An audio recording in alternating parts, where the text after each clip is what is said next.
Heroine అంజలితో తనకున్న రిలేషన్ను మరోసారి బట్టబయలు చేశారు సినీ రచయిత కోన వెంకట్. అంజలి తనకు మధ్య మంచి రిలేషన్ ఉందని చెప్పాడు. ఒక ఇంటర్వ్యూలో అంజలికి మీకు మధ్య ఏ విధమైన రిలేషన్ ఉందని అడగ్గా దానికి ఆయన ఘాటుగానే స్పందించారు. అంజలిని మీరు చెల్లెలుగా ఫీల్ అయి పిలవమంటే నేను చెల్లెమ్మ అని పిలుస్తాను అని, కూతురులాగా పిలవమని చెబితే కూతురులాగా చూసుకుంటాను అని, ఫ్రెండ్ లాగా ఫీల్ అయి పిలవమంటే ఒక మంచి మిత్రుడని అన్నారు.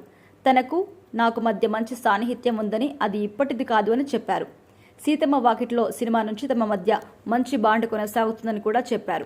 తన బాల్యం గురించి తెలిసినవాడు ఎవడైనా బాధపడతాడు అని చెప్పాడు. తనకి ఒక షోల్డర్ కావాలని, అది నేను ఉంటాను అని, దానికి ఎవరేమనుకున్నా ఐ డోంట్ కేర్ అని చెప్పారు.